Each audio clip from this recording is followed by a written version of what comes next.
La publication du rapport annuel du FEMIS, c'est le Forum euroméditerranéen des instituts de sciences économiques avec une bonne santé relative du Maroc. Ah oui, tout est relatif en effet, mais bonne santé en comparaison avec nos voisins du pourtour méditerranéen. Croissance des exportations de 13% en 2011 et une consommation intérieure de plus 4%. Spécificité peu enviable en revanche du Maroc, 20% des jeunes diplômés seraient sans emploi. Quoique, dans le pourtour méditerranéen, grosso modo, c'est la même problématique. Les recommandations du FEMIS sont nombreuses, une véritable feuille de route proposée donc par le FEMIS qui ne cache pas son optimisme. On écoute l'un de ses chargés d'études, Constantin Tsakas, est au micro de Laureline Savoie.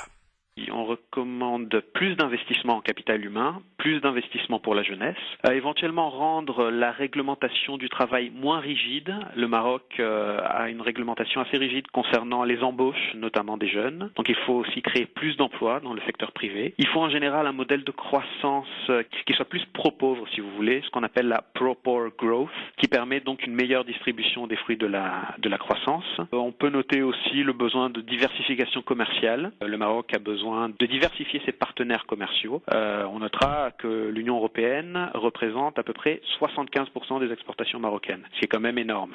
Tandis que les exportations du Maroc vers d'autres régions, comme par exemple la région NAFTA, sont en dessous des 5%. Donc il faudrait diversifier ses partenaires commerciaux aussi. Il faudrait développer plusieurs secteurs de l'économie, développer l'économie non agricole, sachant qu'une grande partie des emplois à un niveau élevé de la productivité se trouve en dehors de l'économie agricole. Voilà une série de mesures qui permettraient à moyen terme de rendre l'économie marocaine plus compétitive et donc qui permettraient de maintenir la croissance, mais aussi de créer les emplois pour les jeunes.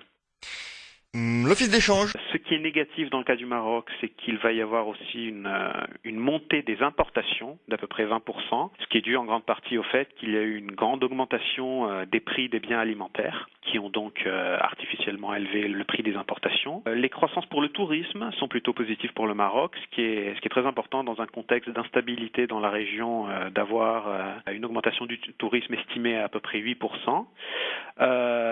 Ceci dit, on a quelques doutes concernant l'évolution des investissements directs étrangers qui pourraient en effet régresser dans un climat d'instabilité régionale. Ceci dit, malgré quelques évolutions négatives, le Maroc s'en tire plutôt bien par rapport à ses voisins.